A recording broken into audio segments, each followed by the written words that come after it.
Hello everyone, and a very warm welcome to this very special global DIGINAR broadcast for the WPP and Kantar BrandZ Top 100 Most Valuable Global Brands for 2020.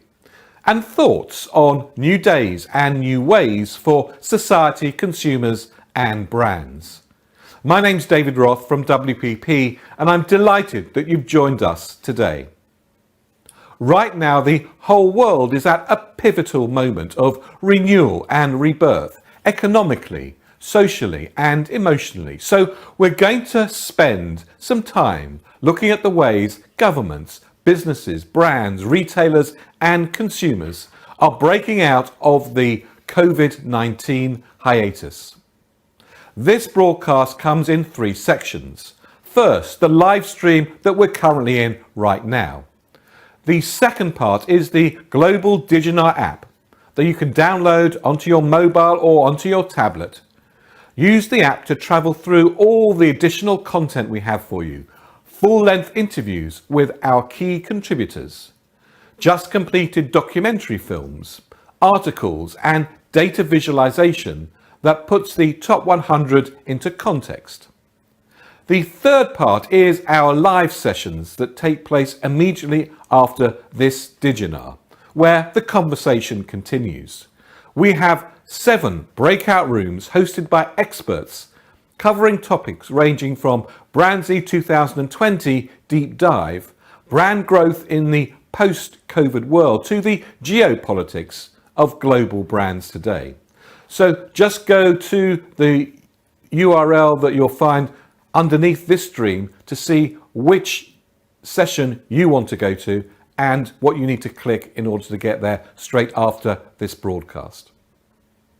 Naturally enough, over the last few months, COVID-19 has been top of mind for all of us.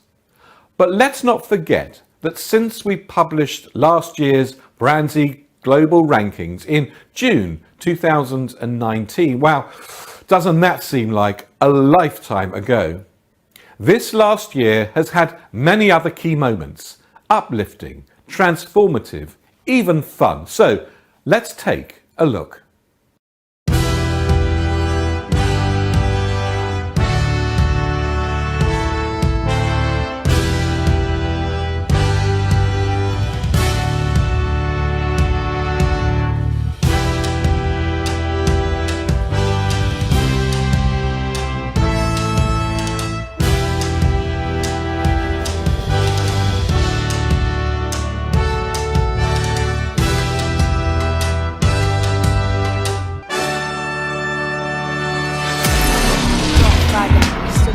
D'humeur exécrable, arbore un vulgaire sourire de façade, les pieds traînent, souillés, mouillés, son humeur se dégrade. À la vue de l'état des rues, des trottoirs crades, il voit des zombies sombrer, inévitable noyade, vent pollué, broyé, l'époque est malade. Dans ses oreilles coule le gaz, des bulles de black sad, écriture limonade, poésie, un bras maussade.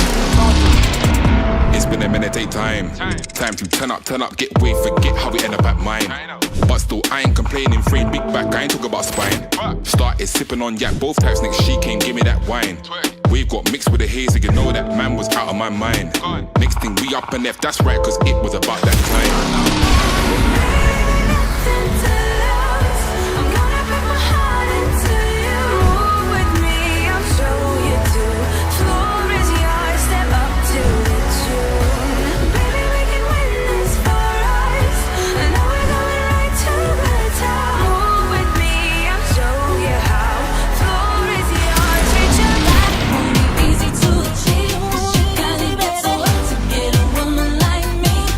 Settle for no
Last week, I caught up with Vicky Price, Chief Economics Advisor at the Centre for Economics and Business Research and a former joint head of the United Kingdom Government Economic Service.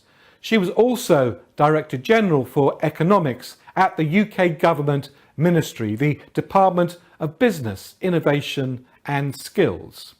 She shared her views with me on some of the economic consequences and directions the world will be taking on the road ahead and the implications for business and brands. Well, Vicky, thanks very much indeed for joining us. Thank you very much for having me on this DIGINAR. It seems to me that there's a lack of global leadership that was certainly there during the world financial crisis. You were at the centre of the UK government's and the world government's response to the global financial crisis. How does this one compare? There is definitely a difference between the two, but of course the problem is also quite different. In that case, it was how do you get demand to recover while saving the financial sector. In this case, we have deliberately stopped both demand and supply for a while, so the problems for the authorities are much harder than they were back in 2008, 2009. So if there's a lack of coordination from sort of central governments, how would you rate the response from the world financial sort of institutions? I mean, a lot of those institutions, in a sense, set up because of crises in the past, like the World Economic Bank and the IMF. I think that the global institutions have done quite a lot already, but of course, they're probably going to be asked to do a lot more, and I suspect they're going to be defaults in a number of countries in the future, or some serious debt rescheduling that would need to happen. Then, of course, we had got the US itself, the Fed, the Federal Reserve, which extended the various swap lines with various developing countries and other countries which needed dollars. So there has been a reaction to limit the impact that all this would have, particularly on the banking sector, and to ensure that cash will still flow in those economies. So I think they have done, quite well so far. But of course, the problem is going to be a big one to deal with over a number of years to come in terms of the financial strain that it has caused for many countries. So the IMF and the World Bank will need probably a little bit more replenishment of their own funds to be able to intervene in the future the way they have done so far. Well, we've all done things differently over the course of the last few months. What have you learned about yourself over this period that you didn't know beforehand? What I find, and what I think quite a lot of other people I communicate with have found, is that we're actually quite adaptable, which is good news, and that's quite a hope for the future. And in many ways, even though obviously the way we communicate is very impersonal in this way, so you're not sort of quite close to each other, the way that the whole crisis has unfolded and the communications that we have kept, I found that people are much more caring, in fact, much more caring of each other, much more caring of whether one has survived it, if you like, and much more willing to support and help each other, even from the distance. And I hope that lasts. I think it will. It has led to loads of new friendships with people you just never thought you'd even meet on in normal life. And suddenly there you are in the same group on Skype, and realize this rather famous person who is on it is actually a human being like anyone else who has difficulty linking up with their children and going out shopping. I mean, it's quite shocking when you realize that, we're all actually, in this particular case, we're all in the same boat. And I think that's been very good for humanity to realize that. I hope people don't forget. I have seen before in crisis that memories are a bit too short. And, after a year or two, we go back to where we were. I think this has been such an abnormal environment that going back to normal again is just not going to happen in a hurry, if ever at all. So, Vicky, do you give us hope or despair? Hope. We seem to be able to come out of things. The more coordinated we are, the better it is. The despair we have at times. I mean, we economists think that everyone acts rationally, and then of course we have the politicians, and we have to accept that actually predicting anything when a number of the players around you behave irrationally or don't actually look at the evidence is a very hard game. Well, Vicky Price, it's always an education to speak with you. And this time we have education and hope. Thank you very much, Steve, for joining us. Thanks very much, David. Our lifestyle changes mean there have been big changes in the media landscape too. I talked to Helen McRae, the CEO for EMEA at Mindshare and the Managing Director of Global Clients, about the current dynamic media landscape and what that means for media investment. Well, it's a pleasure now to be joined by Helen McRae, who is the CEO for Mindshare EMEA and also the CEO for Mindshare Worldwide Clients. Helen, thanks very much indeed for joining me. You're welcome, David. It's always a pleasure to talk to you. Likewise. Well, listen, you've been in the eye of the media storm over the course of the last few months. Tell us from your perspective, what real differences and changes have we seen in the media landscape? Let's start with the obvious ones to start off with, and then we get to the really interesting ones, which were the ones that were probably less predicted. Okay, so I mean, I think there's quite the obvious ones, which as people were locked in their houses, what were they going to do? They were going to go online more, and they were going to watch a lot more TV. So over 50% of people said that they were watching significantly more TV and going online during the lockdown period.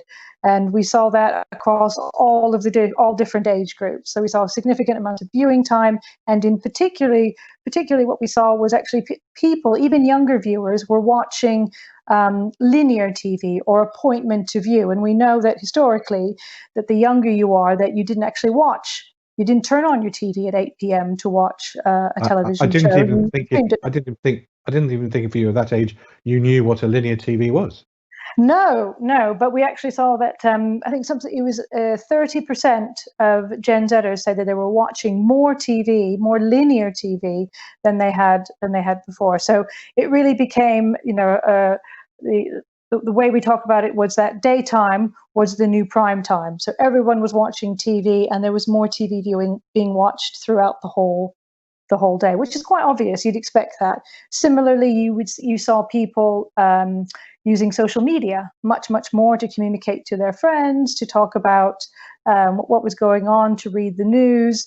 All of those sort of things are pretty much evident. People were buying things more online as well. And I suppose one of the things which was obvious in terms of understanding that people would buy more online, one of the more interesting things we noticed was actually that older people, over 55, although as I'm getting quite close to that age bracket, I don't like to think of that as the older audience.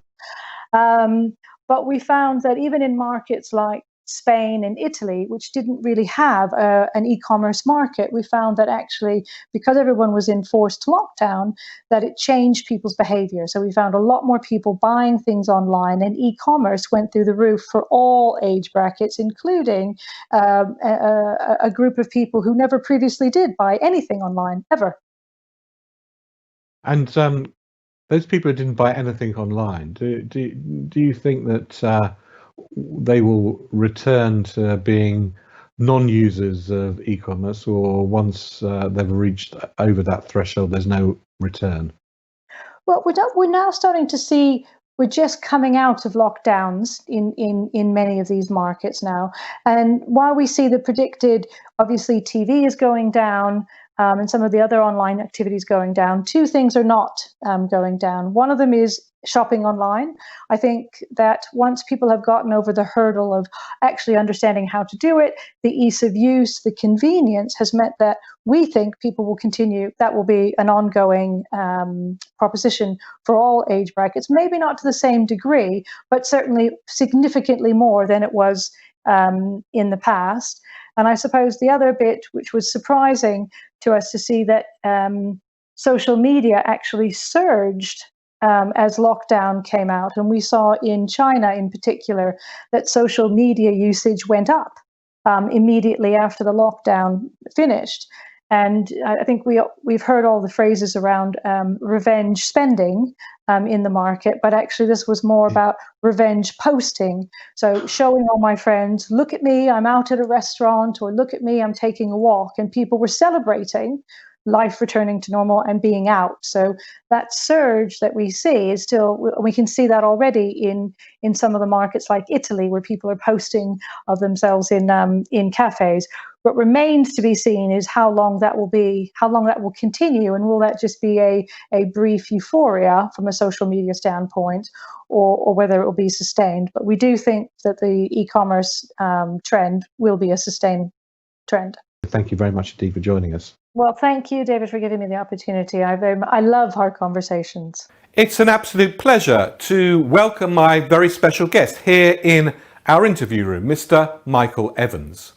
An accomplished athlete, whilst studying at Oxford University, he rowed stroke oar for Oxford in the world's best-known annual boat race, which first took place back in 1829, the Oxford and Cambridge University boat race, where he defeated Cambridge 2 years in a row. He's also an Olympian and an Olympic gold medal winner, rowing for Canada in the men's eights in the 1984 Summer Games. A former investment banker with a long and distinguished career at Goldman Sachs, where Mike was chairman of Goldman Sachs Asia. Mike has served on the board of Alibaba since 2014, is president of Alibaba Group and the key player in Alibaba's strategies, including Alibaba's international strategy. Alibaba is in a very select club of global brands. It is in the top 10 of the BrandZ Top 100 most valuable global brands, 7th place last year, and has improved its value and ranking position in 2020. But by how much will be revealed a bit later. I had a wide-ranging discussion with Mike.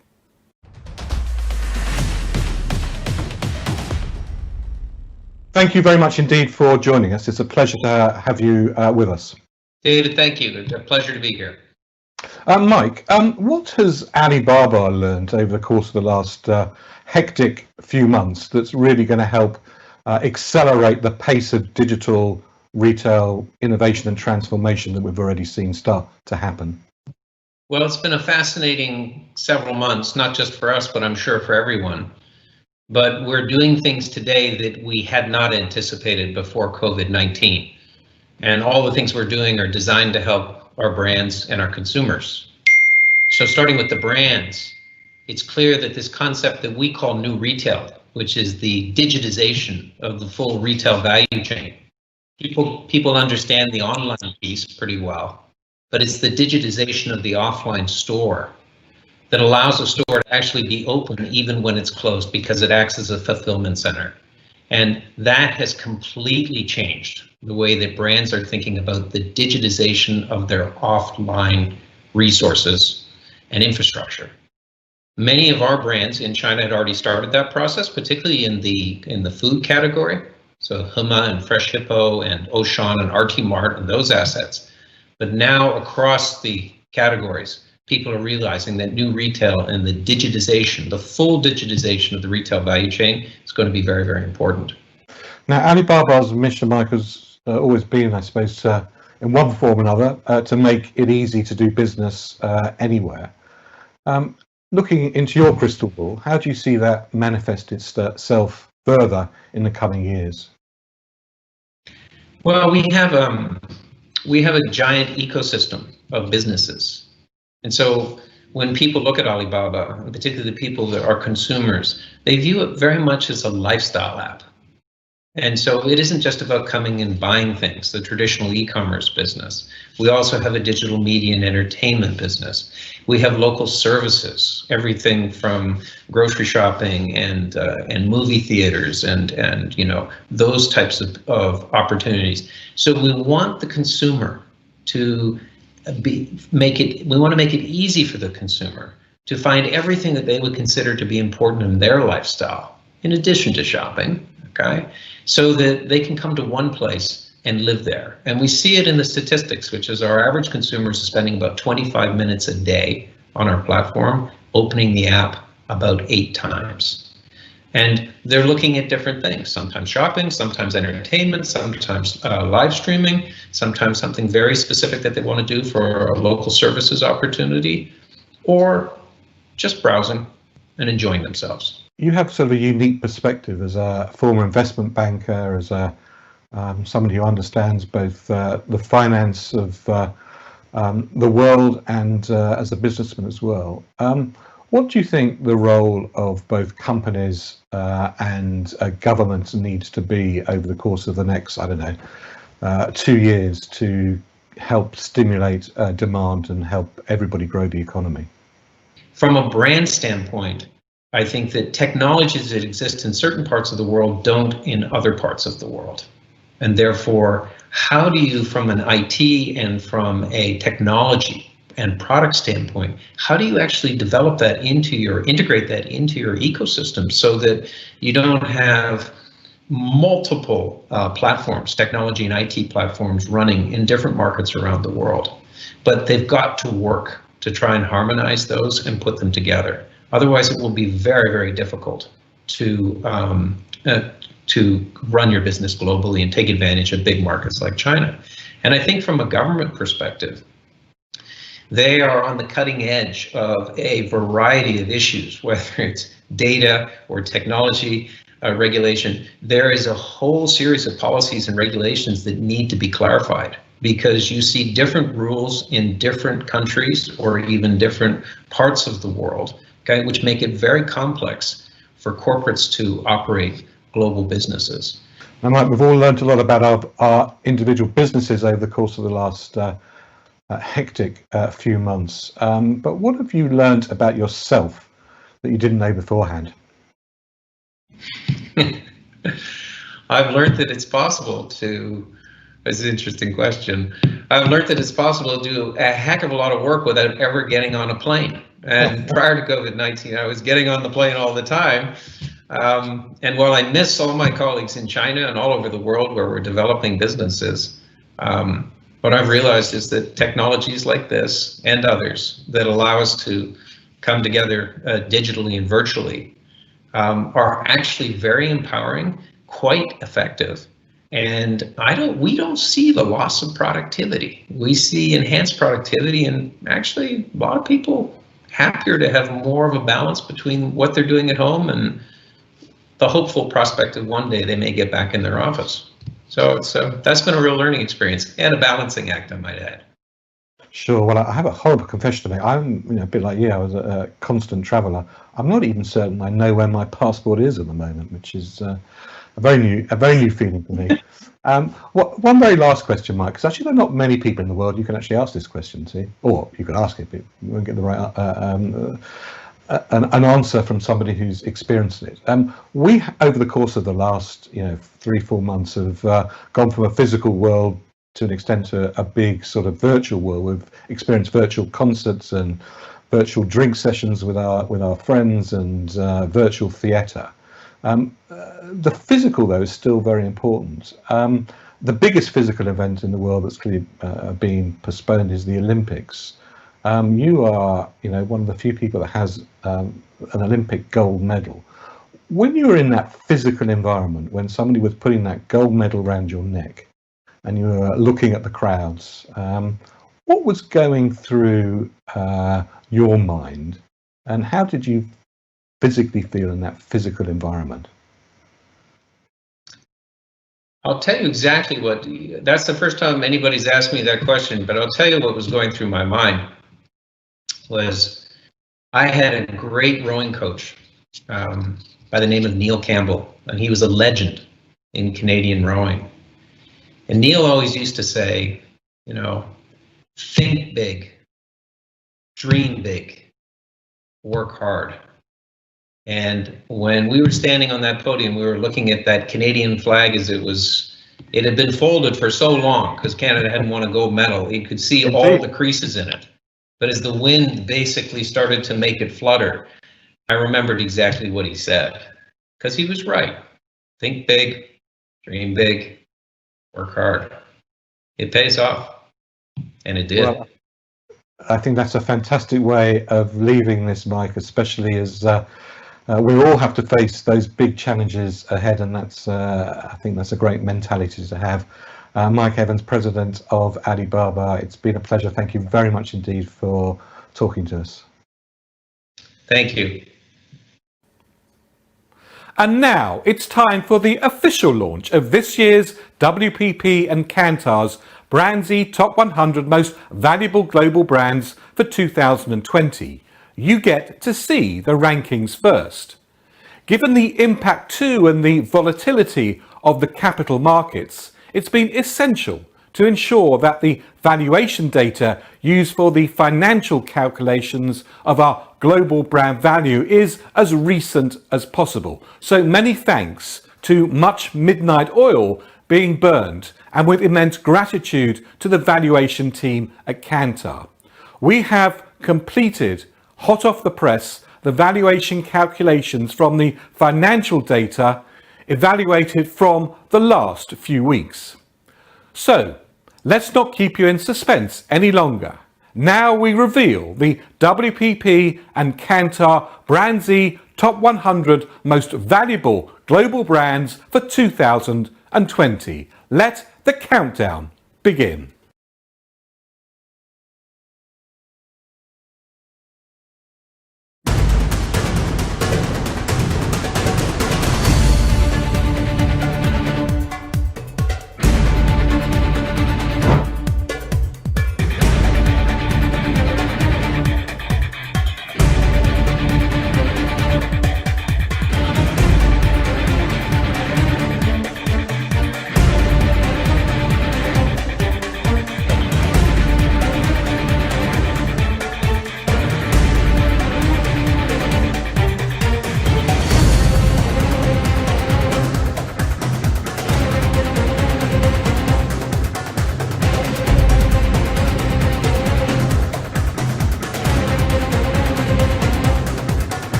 Elspeth Chung, the Global Valuation Director at Kantar, has been in charge of the brand ranking numbers, not only for our BrandZ Top 100 Most Valuable Global Brands for many years, but also for the other 16 rankings that we do each year, looking at the most valuable brands in countries such as these.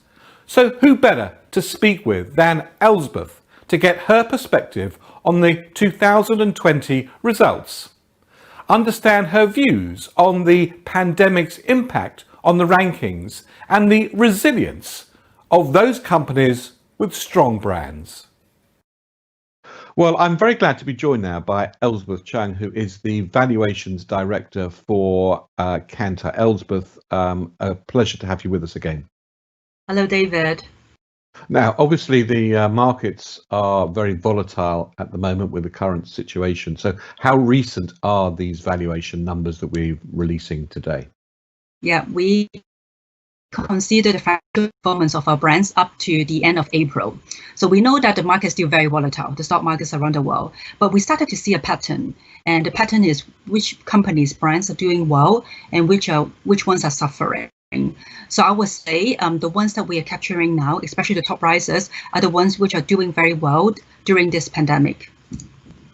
Well, in the light of the COVID-19, what impact has that had on the valuation numbers and also the category performances? Yeah, definitely. It's a roller coaster, the numbers that we see, a roller coaster. But the very interesting and also surprising thing that we see is when I put all the numbers together, we still see an net increase of 6% in the top 100 total brand values. So we are trying to look into why, because actually more than half of the brands in the top 100 ranking this year have declined their brand values. So we are trying to look into why. And what we see is a very important message that we want to deliver as well. The strongest brands are actually becoming stronger. Yeah, this is a very interesting thing that we find out. The strongest brand have become stronger. And what we see is the top riser, if we take a look at the top riser table this year, for example, we have brands like Lululemon, Instagram, Amazon, Microsoft, Netflix, or even Costco. These brands, they are not just what I call pandemic heroes that we see. Actually, even before this pandemic, before this lockdown, they have been in our top riser tables for quite a number of years. And these brands, what they have been doing, they have been helping us to live a digital life, to help us stay fit, to be entertained, and to work seamlessly. And now this pandemic is just helping to accelerate this digital lifestyle trend that more people are practicing in their daily life. So I would say, yes, we see that some companies, some brands which are doing better than the other ones, and the ones which are doing well, actually they have been doing well even before the pandemic. Well, I suppose that brings us on to looking at some of the categories. So which categories has performed well and which not so well? And is this basically an acceleration of all the trends that were evident before the pandemic rather than things that are just pandemic related? Right. So when we look at the categories which are performing well, we take a look at retail. Retail is our top performing category this year. So of course, from retail, we have the e-commerce players, Amazon, Alibaba, and JD, who helped us live our normal life during the pandemic, during the lockdown. But we also have the suppliers of essential items like Costco, I just mentioned, and also Walmart, or all these supermarket brands. They're helping us to live through these unusual times. But I wouldn't say all the retailers are doing well, because I think in the news recently, we've been hearing a lot of retailers, especially department stores, they have filed for bankruptcy. Well, so of course, retail is definitely a game of two distinct halves at the moment, as you say. Yeah, that's definitely. And I think we also see that in other categories as well. So retail is one, but when we look at apparel, so a lot of general retailers, apparel retailers are struggling because we are all staying at home. So why do we have to buy new clothes? But there are also some ones which are doing very well, like Lululemon. Lululemon as a top riser this year as well. So what we see is it's not just about the apparel that we are using, but also about staying fit, staying well, physically and mentally. So these are sort of brands which are helping us to live a very different lifestyle, then help us go through this pandemic in a digital lifestyle.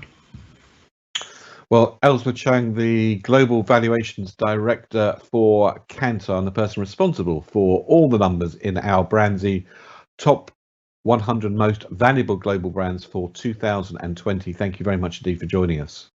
Thank you, David. Well, I'm now joined by Martin Guerra, who is the Global Research Director for BrandZ at Kantar. Martin, a pleasure. Thanks very much indeed for joining us. No problem. In 2008, we saw a greater, well, we saw a sort of a decline in brand value, or a parity in brand value. This time around in 2020, we see brand values going up. Is that because brands are inherently stronger than they were during the global financial crisis? And if that is the case, why? Yeah, I think to a point that's true. I mean, again, we mustn't forget that we haven't seen a full year of impact of the crisis yet. We know we're very close to a global recession that we're likely to tip into. So the effects could yet be amplified, but we're certainly seeing that brands with better consumer relationships have been better protected. And certainly the key factor that we're seeing in those brands growing in the last 12 months and recently versus those declining has been difference. So really standing apart from the crowd. We're almost thinking of this and seeing it as a journey. So difference is the key to success. But we're seeing previously, as you know, we've talked a lot about innovation, but I think it's more about innovation in the world we're in now. It's more about what we're calling practical creativity. So yes, creativity is still very important in times of crisis, but it has to have a practical edge to it. So if we think of brands like, thinking of some examples, eBay, for example, they've thought very practically about their customer base. They've waived fees for businesses to operate on their platform. Budweiser even, they have repurposed previous creative. So they've taken the very successful What's Up campaign and repurposed it for a world of COVID-19. So, you know, that air of practicality, but also being creative with how a brand is responding is really important to guarantee success. And we're seeing that, you know, overall the goal is trust and reassurance. We all know in difficult times we seek reassurance to an extent, and there's no doubt that brands can provide that, and those brands with the best consumer relationships that are trusted to deliver are best placed to ride out the crisis. Looking at those categories in 2020 that have declined versus those categories that have increased, again, look at it from a cross-category perspective, what observations and learnings come out of it? Yeah, it's interesting because I think if we look at the categories that have seen the biggest hits in terms of brand value in 2020, perhaps no big surprise that financial services are there. Economic uncertainty is obviously prevalent at the moment, which has had a big impact on those brands. And the same goes for telcos to an extent. I mean, we know a lot of the telcos are reliant on their B2B interactions, and clearly, you know, business has suffered greatly at this time. So that's been another reason. On a more sort of practical level, the impact of the lockdowns has obviously impacted the fast food sector. So I think, you know, there's no doubt that the desire for those brands is still there. I think the sort of tailbacks we've seen at various McDonald's drive-throughs up and down the country this week would attest to that. So, you know, there is an element of that sort of practical barrier for some of those brands too. But having said that, if we look back to 2008 and we saw the impact of the Great Recession, some categories did show some leveling off and some declines in brand value, but we did see recovery across most of those categories. So again, telcos, fast food, and the world of finance did pick up over the next couple of years. Some categories, no doubt, continued their declines. So the car market being one obvious example, which we're still seeing now. But even within the car market, we've seen a brand like Tesla continuing to drive value. So the bottom line is, whatever your category, whatever your circumstances, however the category is being impacted, it is absolutely still possible to find growth in any of those categories that I mentioned, if your proposition, your offer, your marketing support, your long-term investment is right. Well, Martin Guerrera, thank you very much indeed for that. This really has only just scratched the surface of the cross-category trends and some of the other key sector issues that have been uncovered by the 2020 BrandZ Top 100. And Martin will be leading one of the breakout sessions immediately after this DIGINAR has finished. So for the moment, Martin Guerrera, thank you very much indeed. And we look forward to your session starting when this broadcast ends. It will be a tremendous session, so don't miss it. Thanks very much indeed. Great, thank you, David. Every year we give awards to the best performing brands across a number of dimensions and categories. This year is no different, except that today we're celebrating our winners with BrandZ Awards being given out virtually. Our first award is the award for the BrandZ Most Valuable Global IoT Ecosystem Brand, and it goes to Haier.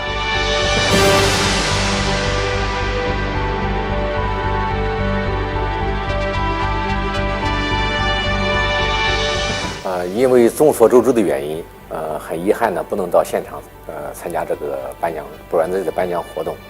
但是我代表海尔10万多名员工，感谢BrandZ能够把第一个物联网生态品牌颁给海尔。海尔也会在物联网生态品牌上坚持不懈的努力，希望能创造更多的辉煌和业绩。 Our next award is for the highest new entrant in the BrandZ Top 100, and it goes to TikTok.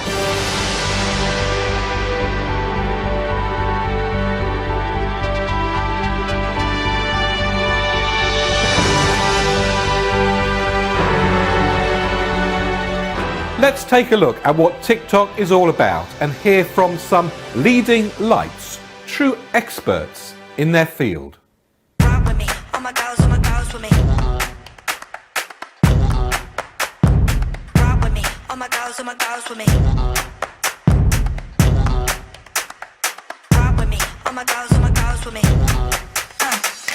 I love TikTok because it's a really great way to promote small businesses. Like, I started ordering from this business that I found on TikTok called Emmy Cosmetics.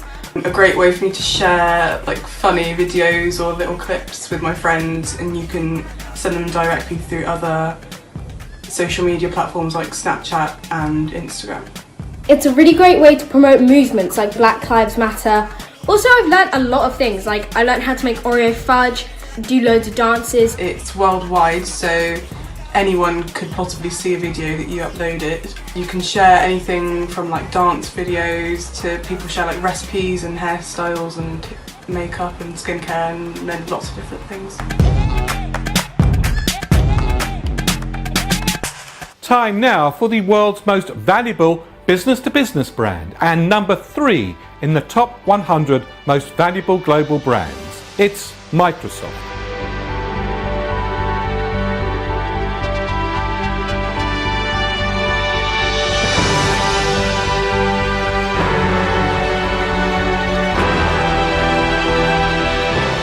Next, the BrandZ Award for one of the world's most valuable brands. Moving up one place to number 6 in this year's rankings. And also the most valuable Chinese brand in the BrandZ 2020 global rankings. And it's Alibaba. Thank you, BrandZ. It's an honor for me to accept this award on behalf of Alibaba. It means a lot to Alibaba teams. Alibaba's vision is really to make it easy to do business anywhere. Naturally, it means to make it easy to build brands anywhere. I'm glad to know that we have achieved to build our brand well by supporting others to build their brands. Thank you. The award for the second most valuable global brand in 2020 goes to Apple.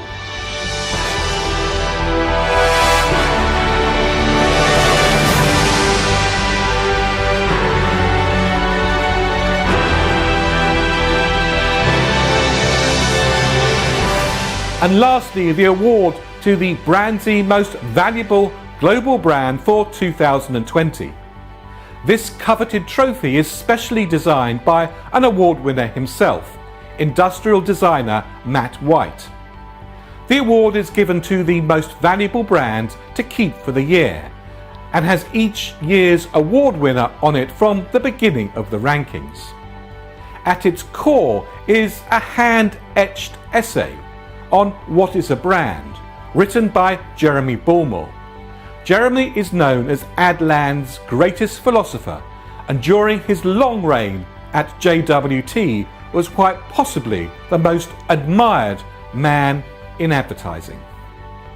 Of course, this award goes to Amazon.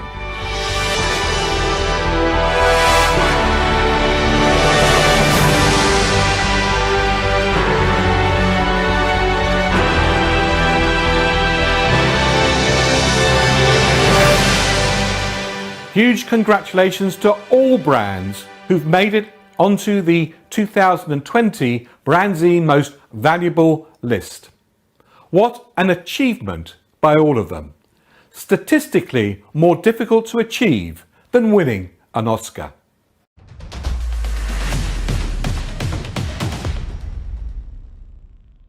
Of course, it's little surprise that the last few months have been an extraordinary time for Amazon. But the brand success of Amazon has been long in the making. This year is the 15th anniversary of the very first BrandZ Top 100 Most Valuable Global Brands. 15 years ago, Amazon was barely in the rankings at 78.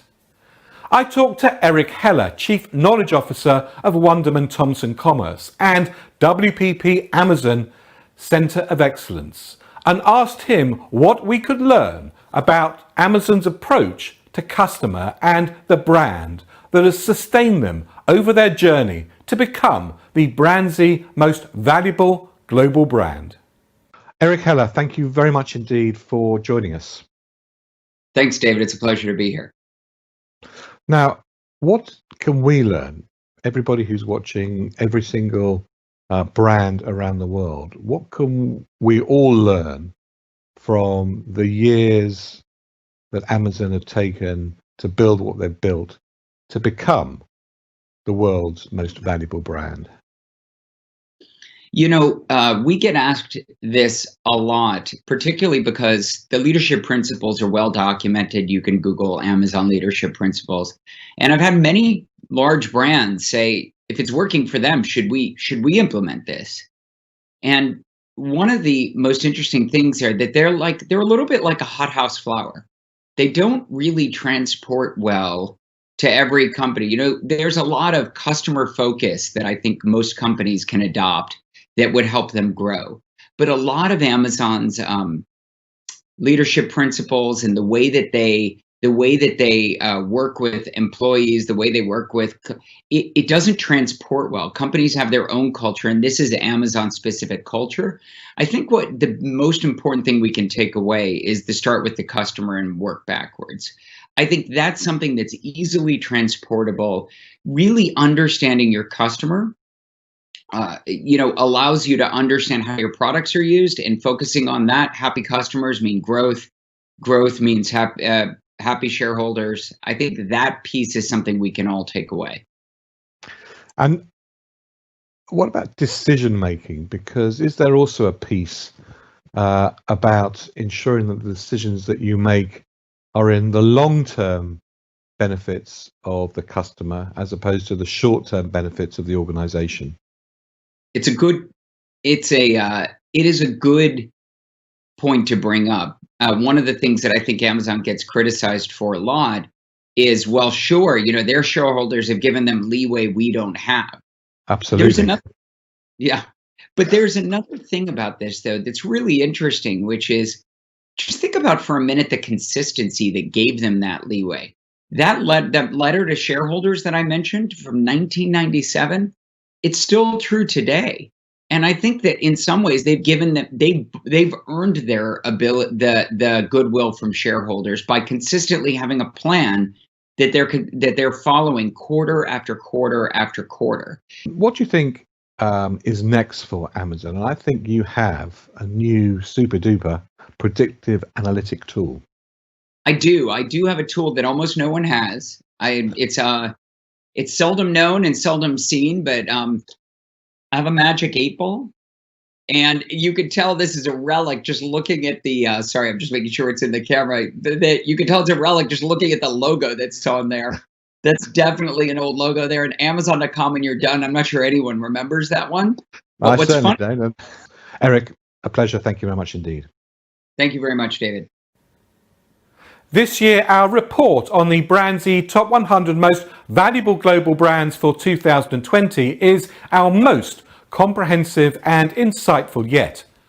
A big thank you to our report author, Ken Shept.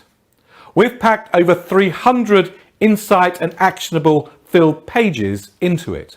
The result is the most jam-packed report we've produced since launching the BrandZ Global Top 100 in 2006. It's bursting with game-changing and actionable insights and strategies. It includes our now expected content like sector rankings and thought leadership articles by experts from right across the WPP group. But this year we've added 2 additional sections. We've investigated a cultural shift that has touched all categories, sustainability, and we've examined the brand and category repercussions of COVID-19 pandemic. How you read the report, front to back or skipping around, depends on your needs and your time available. Whatever way, I guarantee that your time will be well spent. I asked Ken what had surprised him the most about this year's rankings. Well, Ken, thanks very much indeed for joining us.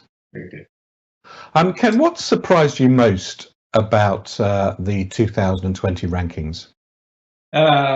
Probably that in a sense, this was sort of a year I felt that we went sort of from words to actions. And I mean probably 2 things by that. So that in the past, I'd say the last year, the last couple of years, there was a lot of conversation about purpose. Actually, the word purpose specifically didn't come up as much this year.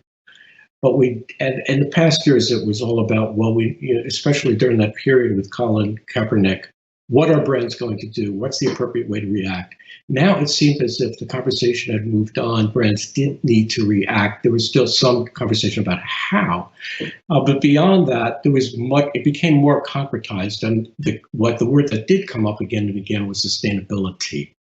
Well, Ken, over the years, we've handed out prestigious awards to many of the world's leading brands. Well, you're a leading writer, and now it's your turn.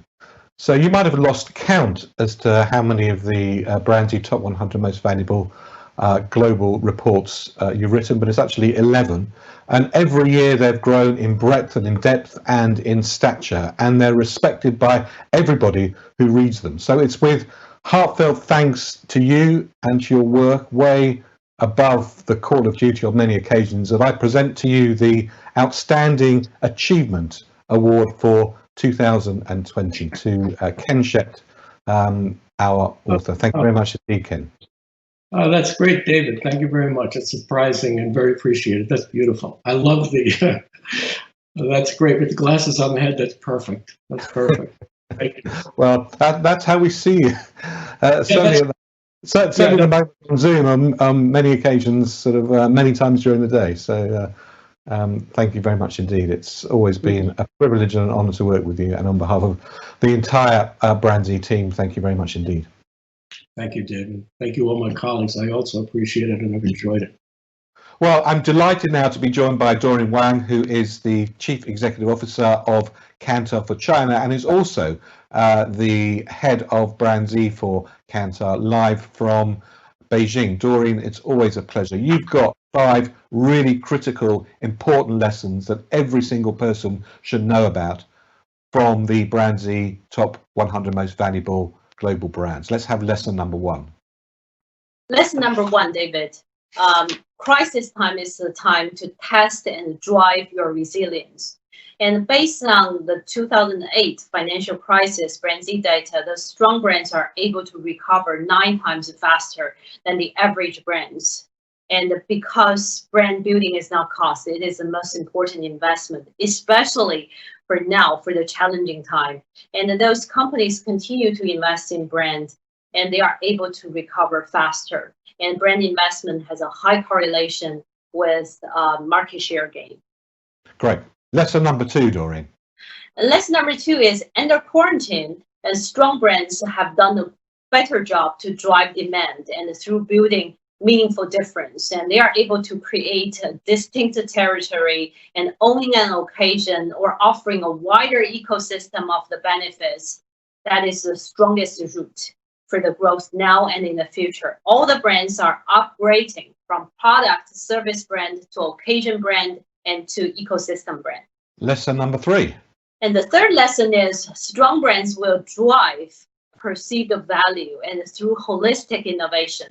And consumers are impacted by COVID-19, and 85% of the Gen Z said, my income is being reduced. So how to drive that perceived value, how to drive the perceived worth and becomes so important. And your 4th lesson for us, Doreen. Strong brands and must digitalize and must take this opportunity to digitalize this business model, not just putting on digital lipstick, but go through the whole digital transformation from operation to logistics to O2O. Domino's Pizza is a great example, one of the most mobilized brand, and it continues to grow its value by 12%. And every brand actually now need a digital strategy, need an O2O strategy. And last but by absolutely no means least, the 5th and final lesson. And many, many strong brands start to realize it is the time to back to the basic. And trust is the foundation, and trust is also the cushion. And trust is driven by 2 factors, your expert reliability and your corporate responsibility. So trust is the cushion until the door is fully reopened. Well, 5 really important critical lessons that we all need to know and understand, and to delve deeper into those and to understand them more, please listen to the longer version of this interview where Doreen explains a little bit more about the elements of each of those 5 lessons. But for the moment, Doreen Wang, thank you very much indeed for joining us. Thank you, David. E-commerce in general has seen huge growth in recent months, and one e-commerce giant in particular has seen huge spikes in sales. Not surprisingly, that Alibaba is the BrandZ most valuable Chinese brand. Chris Tung, the CMO at Alibaba, talked to Doreen Wang about how the company served their consumers during the crisis. He also talked about all we can learn from the Chinese brands and their understanding of the interrelationship between physical and virtual retail.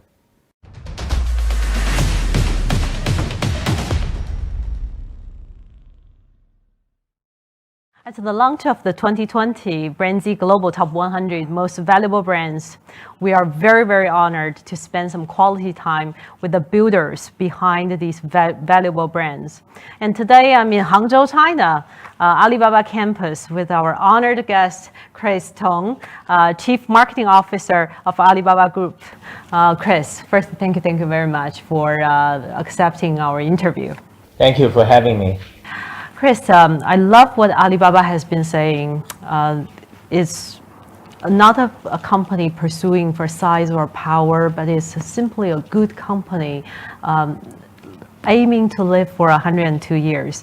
And just over the past year, under such uncertain circumstances, Alibaba's brand equity continues to grow according to our BrandZ data. What is the drivers behind Alibaba's brand growth? We keep challenging ourselves. What is the evolution of the lifestyle? What is the trend? What is the unmet demands from a digital lifestyle standpoint? Therefore, you see we have driving the creation of live streaming services, for example. Today, it's a close to $100 billion US dollar GMV business in China this coming year. and Taobao Live accounts for a majority of that. And that's something we have to keep building, and we create that innovative experience to service our user shoppers even better, as an example. On the other hand, we've been investing so much resources, including the talent, the team effort as well, to build a big data driven operation system to support our merchants to drive their growth on our platform, including the uni-marketing I've been promoting and creating with my team, as well as the cloud computing, the data warehouse, a lot of capability we have created. And we have put everything together 1 year ago and launched this Alibaba business operating system to support all the brand clients and the corporate to manage their business more efficiently, to support their business transformation digitally in a seamless way with Alibaba's technology and big data capability. So those are the things I think we have done right. Get the fundamental upgraded, the experience upgraded for consumer, the digital infrastructure upgraded for our merchants. So if you keep innovating in the right direction, you get the benefit of growth naturally as an ecosystem. During this past few months, and still we are in the recovery of COVID-19, can you share with us more examples Alibaba has done for the consumers and for the merchants, the small, especially the small and medium-sized business, to help them recover, to help them continue to grow? The COVID-19 has been a wake-up call for the retailers. So many of them realize not only they have to do it, they have to accelerate the process of digital transformation and really think through how they can integrate the power of online management and offline and create a new ecosystem by leveraging Alibaba's digital technology. And this is really what new retail is about.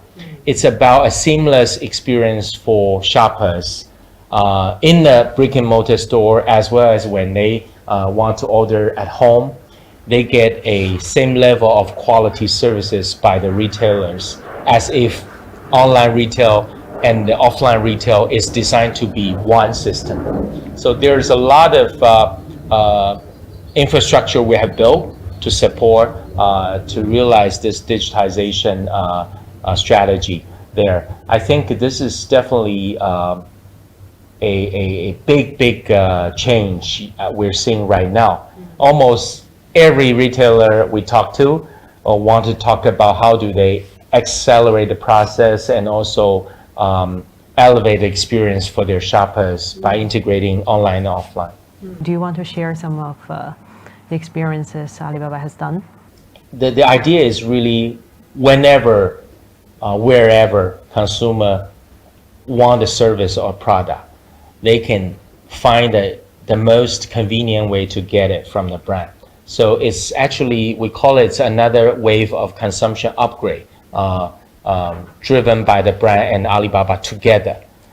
So a lot of brands, they may have their branded retailers offline. It will be seamlessly integrated into the whole digital service network. Brands like the sportswear brand, they have their store. Some apparel brands, they do have their branded retailer outlet. It becomes very strategic to mobilize all the physical locations to be able to upgrade the service for your brand fans. Thank you very much, Chris. A really insightful and enlightening conversation. I truly enjoy it. Thank you very much, Chris. Thank you for having me.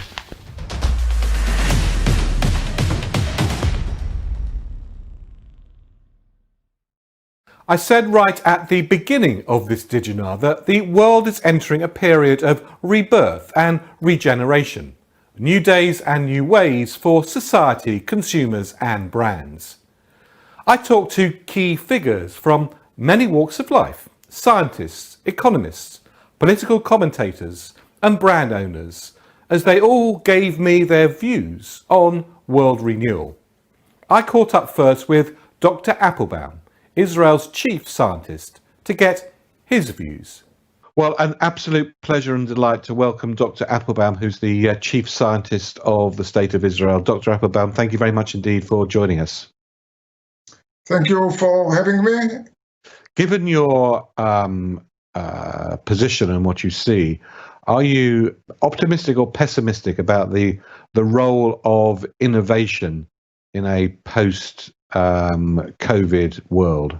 Answering directly your question, I'm very optimistic because the world will change significantly in terms of the innovation, because the only way companies can compete today is if they will innovate something that their competitors don't have.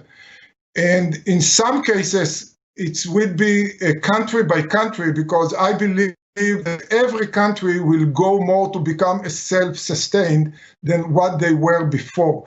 So many opportunities and jobs that previously were companies, I would say country, were relying on import, now they try to become self-sustained. I would personally see the internal optimism, how important it's to be optimistic and to think analytically how you move forward. And now I move into the country, in Israel, but for that matter, every other government. The significance of the government, as much as we preach into the private sector and keep everything private, and there is area where the government must be involved, because the private market, the free market, is failing. And here is an example. And we can see the importance of the government to get in, to come up with financial support, come up with the right policies, come up with the right stimulating packages to rescue the economy. No individual could do it on its own. And that's, again, I would say, on the balance between, I call it capitalism, pure capitalism, private market, to government. It's moved the pendulum a little bit more toward the government, and government to be very, very careful not to take it, in my mind, at least too far. And look where there is market failure, put the money where the market failure, and get out. Well, Dr. Applebaum, thank you very much indeed for sparing the time to talk with us.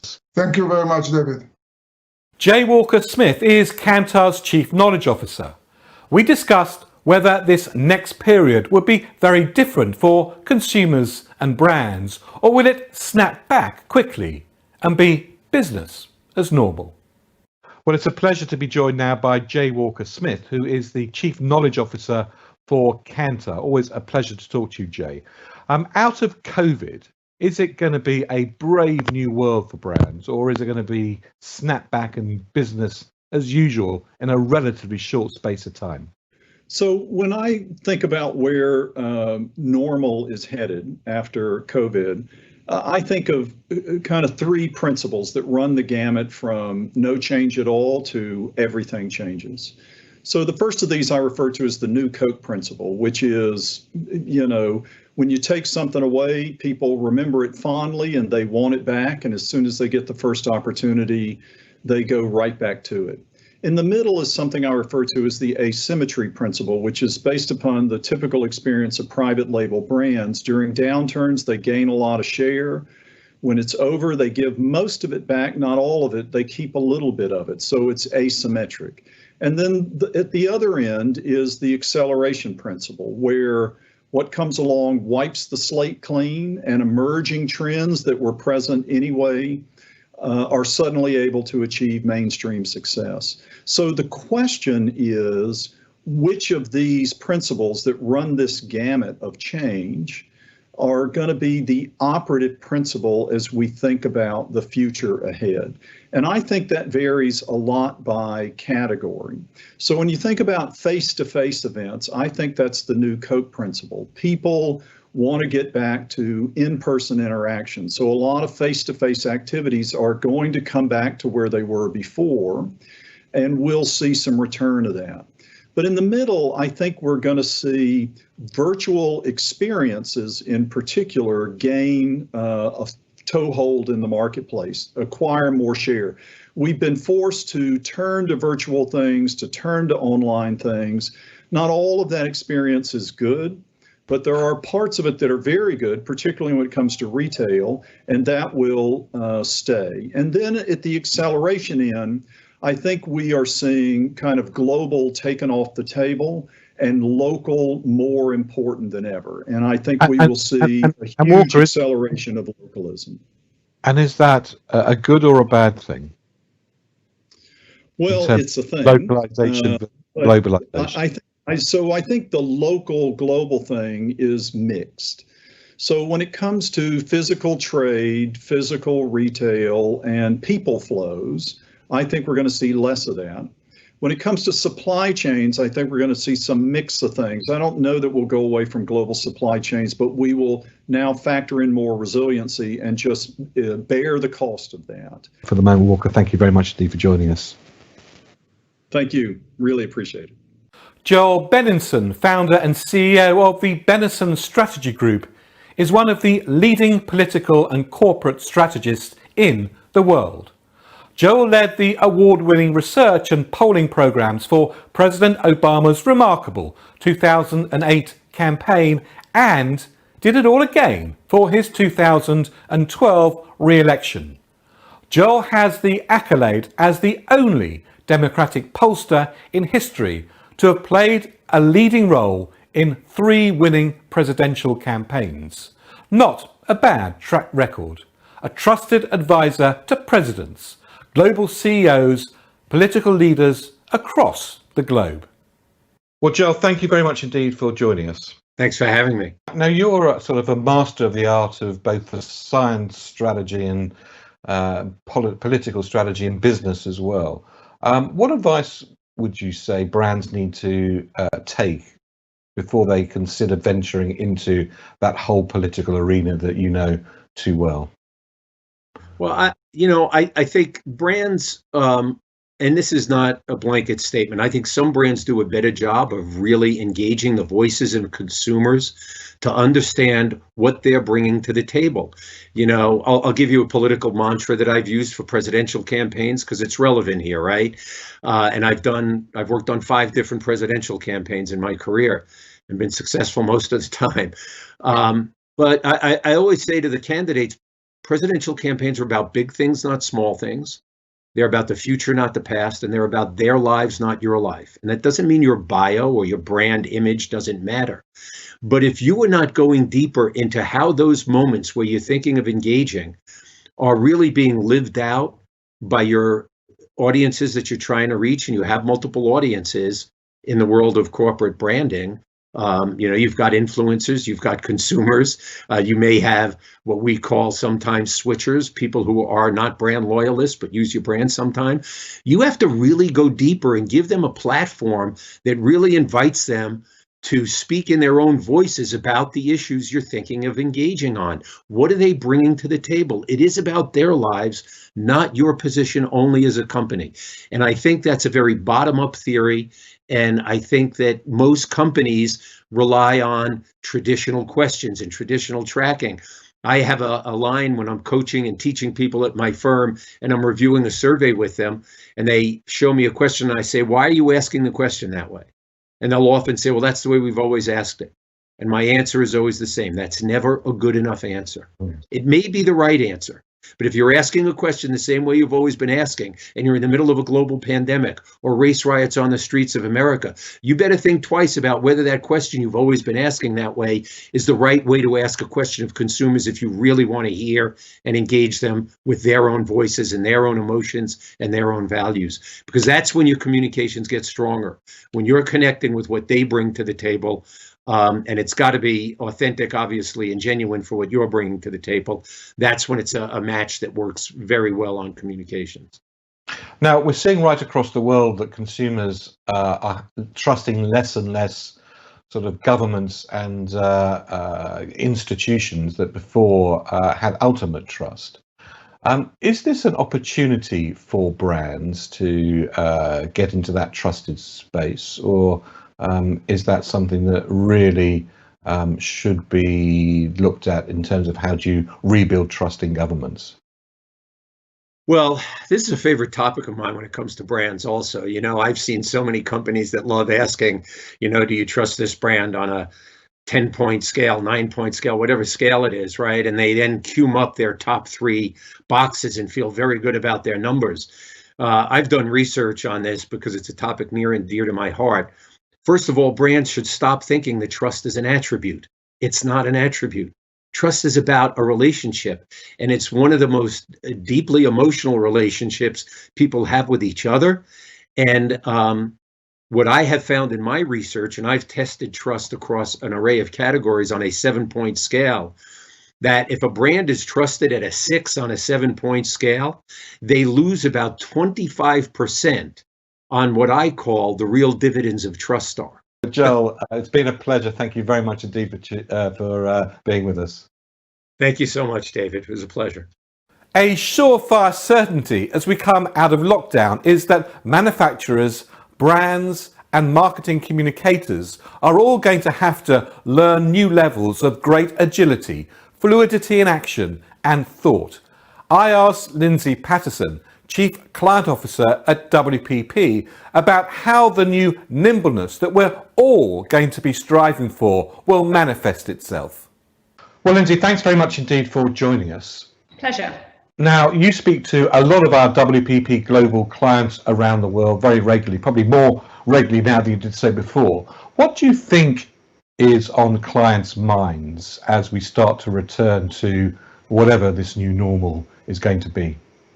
I think clients are, I think this is a pre-COVID trend, but are still very focused on organising around the customer, just as WPP itself is organised around clients, so client centricity. So more than ever, you know, brands have to be responsive to really rapid and dramatic changes in customer behaviour that we've seen more than ever during COVID. So, for example, Walmart, who are one of the brands who've benefited actually from the period of disruption from your post-COVID analysis, have moved up, number 27 in BrandZ and a value gainer. So for them, we developed an app called ArcTouch, which allowed curbside pickup, online grocery ordering, home delivery, contactless payments. So all of those things that a consumer in a changed world needed. So thinking from a customer or a consumer first lens. So I think that was there before, but it's been exacerbated. I think organising for speed and agility.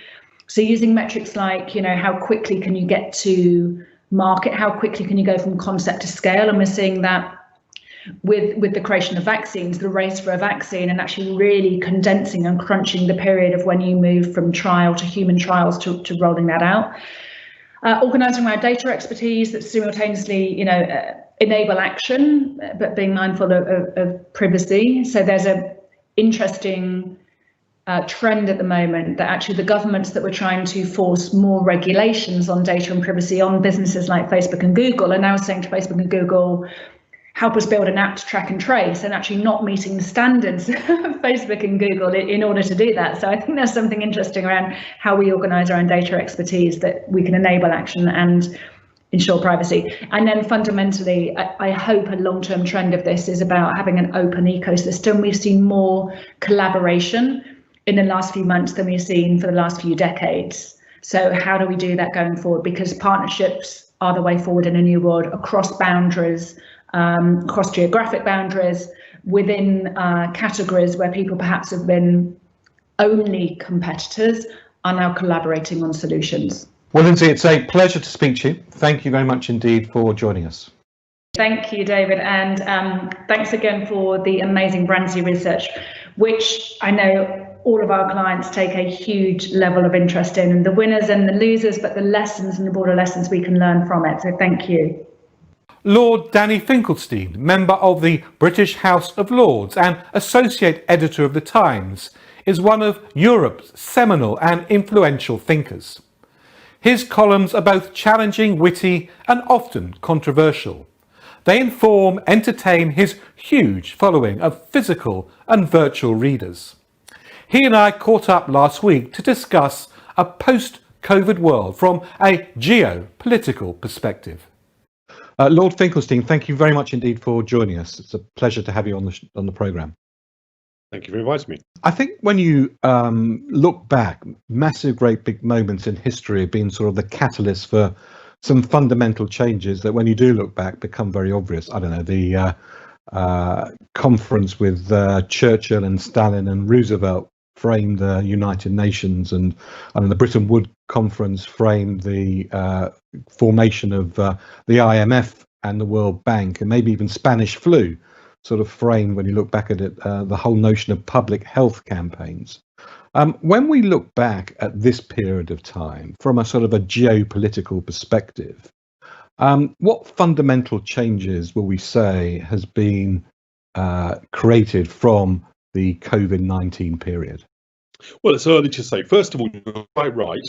And not only is it generally true that big changes, we don't necessarily notice them when they're happening, but big moments produce big changes. But specifically, disease does that. However, one can make some educated guesses. So, first of all, unfortunately, in a very prosaic way, it's going to lead to an era in which we have less money. And whenever you have less money, you end up in a battle over resources, and politics becomes scratchier, and it becomes extremes become more attractive because people are more polarized. And to some extent, we've actually been through that politics and only we're just beginning to come out of it, when now we'll be plunged into it again. That's one consequence. A second one, possibly a little bit to some people a better one, is that we have, I think, probably gone past some of the taboos about spending money that have meant that we looked at some problems and said, well, we can't deal with that because it involves a relatively small amount of money, but even that would depart from the baseline of the Treasury's forecast, and we can't go to that. As I say, some people would regard that as a good thing, but unfortunately, as we're also going into a period where we have less money, that could make those tensions even greater. However, I think it does at least suggest that boldness is possible. And so maybe on something like social care, where we've been held back by the idea that it would require a lot of money and sacrifice from people, the degree of sacrifice that people are willing to engage in for a common social good, maybe we've recalibrated that. I think another big change will come in terms of world politics. So we have definitely said that we've definitely noticed that there hasn't been much world leadership in this crisis. That's partly institutional. The World Health Organization is a dysfunctional body, but it's also partly about that American leadership.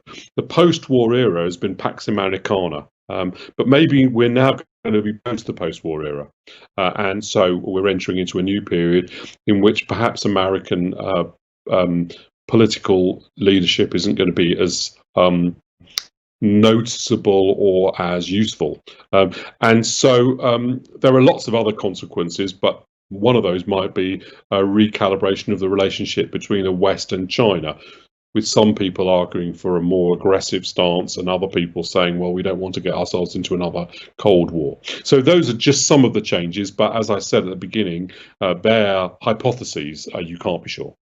Well, I'd imagine that we all want the world to be put back in a slightly different order to where it is at the moment. So what would you like to see put back in a slightly different way so that we all can live in a better, fairer society?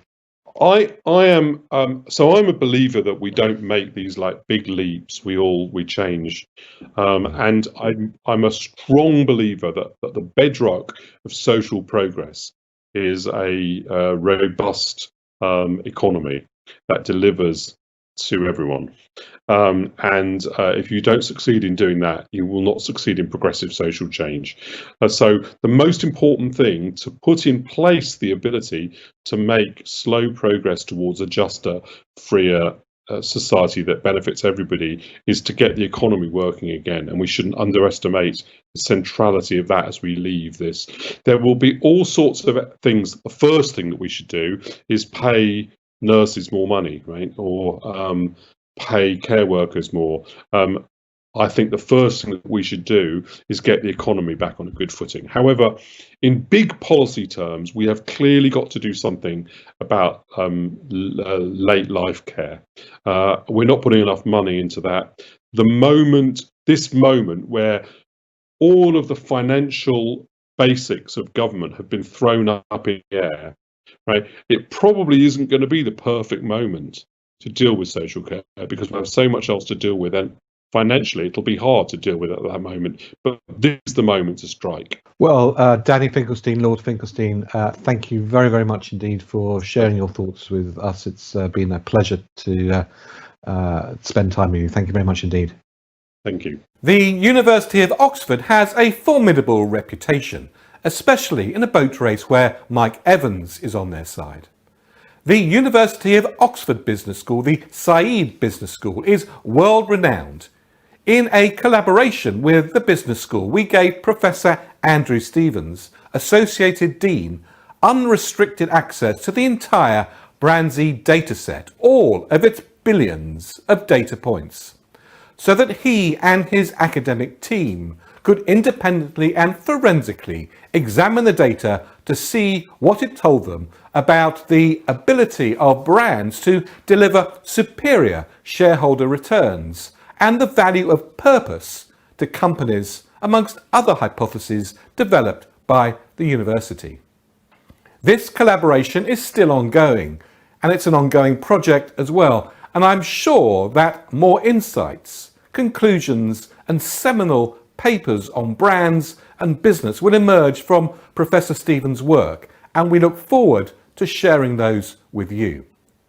In the meantime, please do read the section in the BrandZ report by the University of Oxford Said Business School on superior shareholder returns and brand purpose seen through the BrandZ data, and watch the longer interview with Professor Stevens on the DIGINAR, as indeed I recommend you do with all the interviews from today's DIGINAR. They're all packed with actionable insights.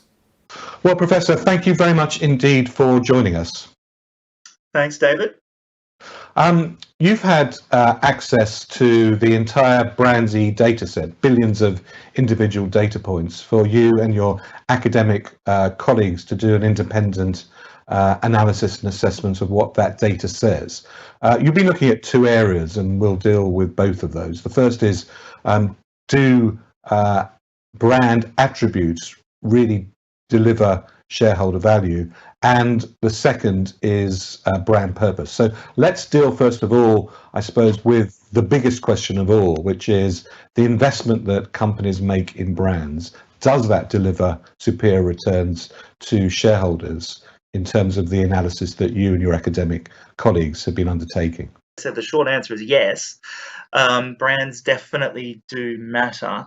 That's not to say other financial market variables and economic variables don't influence the performance, the stock performance, or shareholder value. Of course they do, but when you add brand metrics into the equation, essentially to do those forecasting models, it almost gets to perfect prediction, actually, which kind of stunned us. So the market doesn't fully value brand maybe in the short run, but in the long run, it's clear that there's a positive impact of strong brands on value. So what do you think that work that you've done and the data that you've created will add to both sort of the equity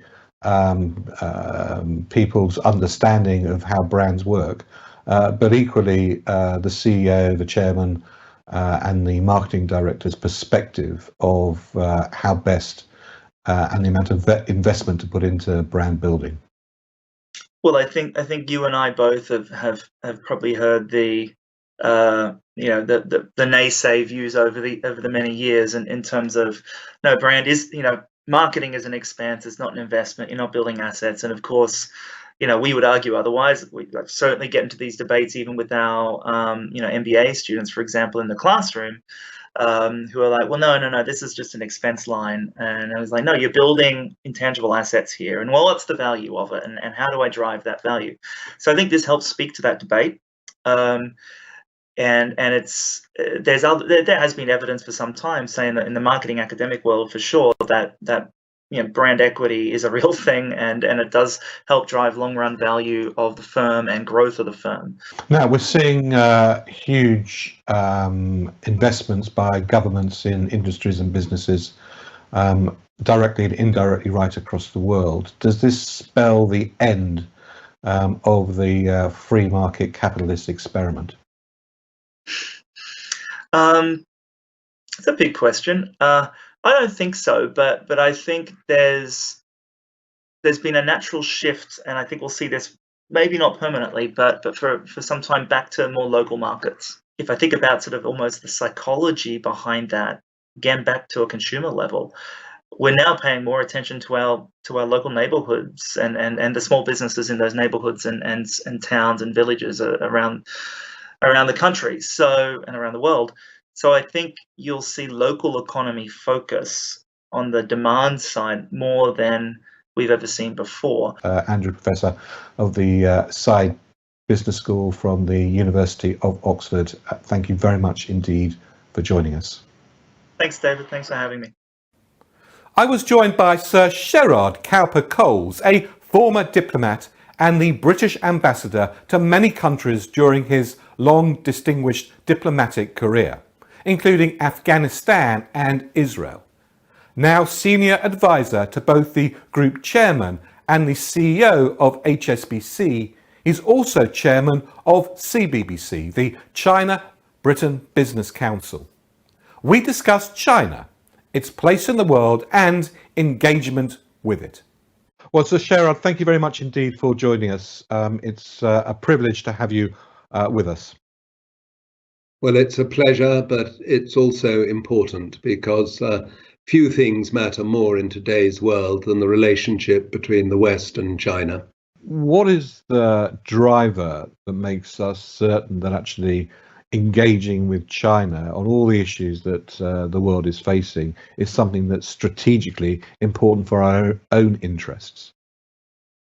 Well, it's certainly important for us economically in terms of investments, exports, in terms of education, culture, in terms of opening up a Chinese mind that is already pretty open and knows more about us than in many cases we know about them.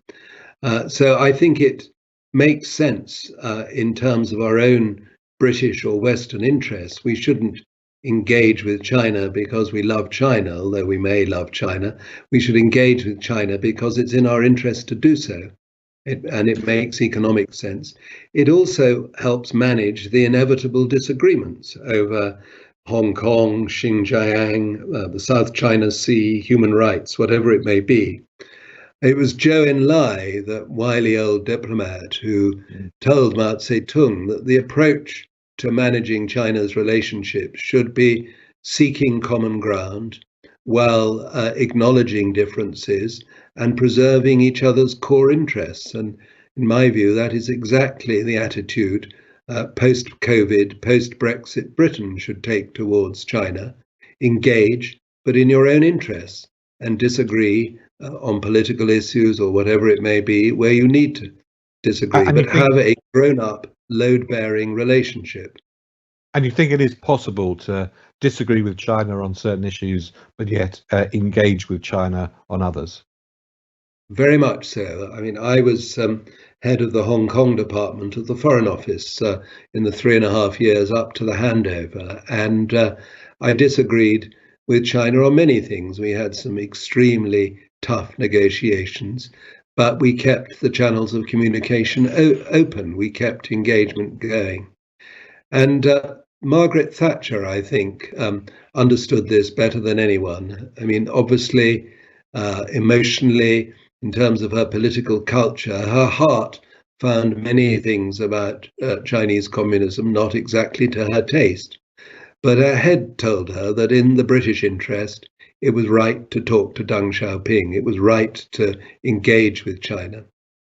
The other point I'd make, David, is that many of the global problems the world faces today, the international economic architecture, climate change, public health, cannot be solved without China, particularly in an era where America is disengaging unilaterally from the world. If we want safer skies, safer seas, a cleaner planet, fewer public health emergencies, we have to work with China, not try to cut ourselves off from it.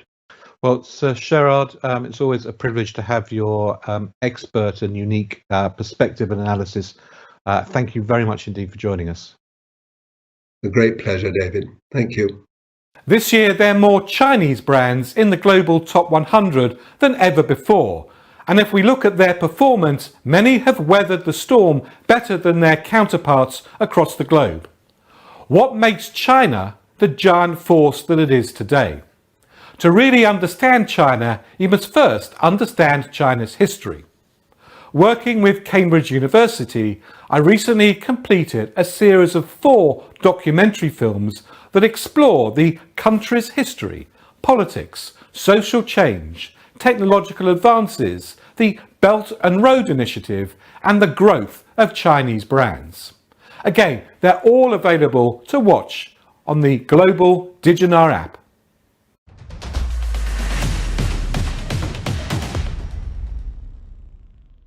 As many of you know, late last year we published what quickly became a hugely popular series of graphic novels, custom written and illustrated books combining AI, big data analysis and creative storytelling to present brand analysis in a new and engaging way.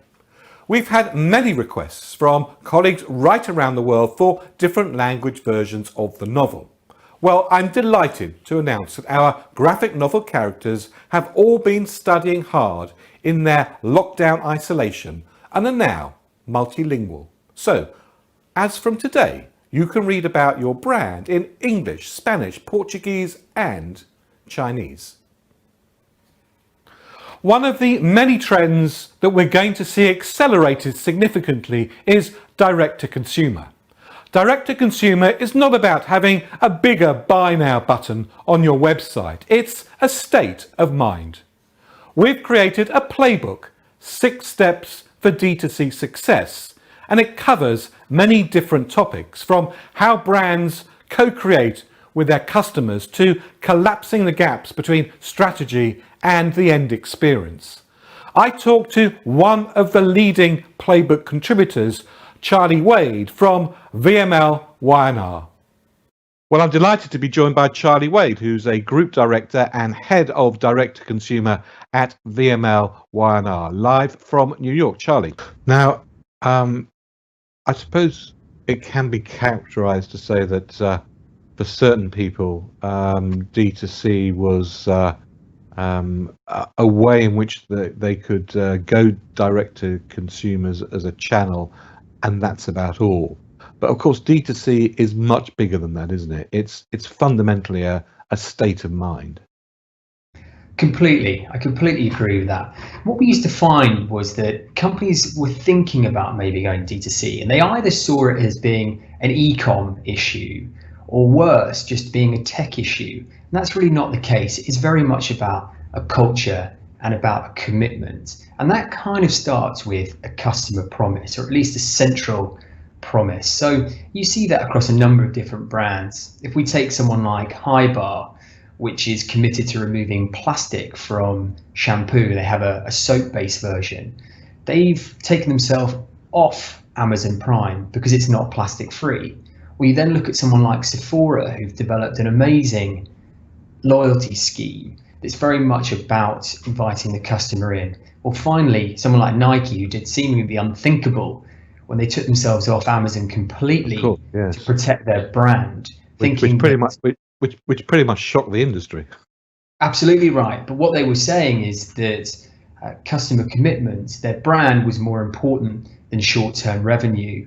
And if you take that a little bit further, in many ways, there's no better example than someone like Victoria's Secret versus someone like American Eagle's Aerie brand, where the latter is very much about thinking what their customer wants, what they can be for their customer, and how they represent their customer. And so that brand has gone from strength to strength, whereas its competitor really finds itself in a tricky position today. Now, you're one of our core authors of our publication of the 6 steps to D2C success. Give us just 3 of those steps that you think are the most critical in really creating a thriving and sustainable and customer-centric D2C business for the new normal. So the 3 that I've picked in particular are, firstly, don't sell a product, tell a story. I think it's really important for brands to think before and beyond the buy button. It's not just the role of driving conversion. It's about building a relationship with a customer. It's about telling a particular story about the product, why it's important, and how it fits into the customer's life. Be a curious collaborator. This is something that I think has been important and was growing even before the coronavirus, but will become even more important after it. There are just some things that brands would like to do, but maybe don't have the ability to do because of skill set, tech, or ability. So looking elsewhere for other partners who can help unlock opportunities in a way that's rewarding for both parties is hugely important. And finally, be mission focused. This is arguably the most pivotal area of D2C. And this is about thinking, what do you stand for?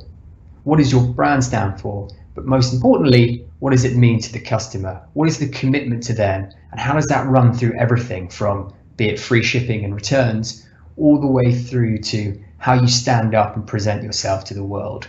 These are hugely important things that will impact not just the way that your customers think, but quite possibly the way that your company thinks about themselves internally too. Well, to find out what the other 3 steps are, to make our 6 steps, you're going to have to download the report, and you'll get how to do that a little bit later on in the program. But for the moment, thank you very much indeed for joining me. Thank you for having me. Ella Kidron at JD.com talked to me about their artificial intelligence that enabled them to apply data from on and offline, helping them to intelligently and seamlessly link and manage inventory across physical and virtual stores. Well, joining me live from Beijing is Ella from JD.com. Ella, thank you very much indeed for joining us. Thank you so much for having me, David. One of the things that has been an amazing challenge for many retailers across the globe is maintaining supply of essential products, but also some of the products that you've spoken about that have suddenly spiked in demand. How has JD managed to cope with having an in-stock position? I think there are 2 important things worth mentioning. The first is that early on in the epidemic, our smart supply chain team developed a model to look at how the epidemic might continue to develop based on this historical kind of epidemic development model. And from that, developed an algorithm that would help determine where to allocate inventory across the country. This is particularly important at the height of the epidemic, when things like masks and other things were in short supply. And what it did is it helped prevent some of the hoarding. And so really what the system did is help allocate the inventory in a way that everyone theoretically would be able to get what they need. Another really important thing is, instead of relying purely on what's in the warehouses or what's in warehouse inventory, we actually used our omni-channel fulfillment program. And basically how that works is, if I place an order online and it happens to be that whatever I've ordered is actually located closer to me in a convenience store or in another offline store, the inventory would be sourced from there. This was particularly important or relevant for products that people typically might buy offline instead of online. Some examples might be oil, rice, some of these basic necessities that could also be sourced from around customers. So basically what the program does is look at where the product is in relation to a customer, regardless of where it is, not relying only on warehouse inventory. There's actually inventory from around where customers are that we can rely on. So again, this is another sort of instance where this sort of combination of what's going on online, what's going on offline, the integration between the two of them, the visibility from a technology and a supply chain perspective is becoming really, really key and important. Absolutely. I think what omnichannel does is it allows people to adapt to changes in behavior. Well, Ella from JD.com, thank you very much indeed for joining us. It's been a pleasure talking to you. Thank you so much, David. Appreciate it. Fast forwarding ideas results in fresh and challenging thinking. We're already seeing consumers across the world reluctant to touch surfaces. Will this reticence turbocharge the triangulation of visual computing, powerful algorithms, voice technologies to create a new generation of digital out-of-home screens? I asked Jose Avalos, Vice President, Internet of Things Group and General Manager of Vertical Markets of Intel, to help us understand more. Well, Jose, thank you very much indeed for joining us. It's always a pleasure to hear you.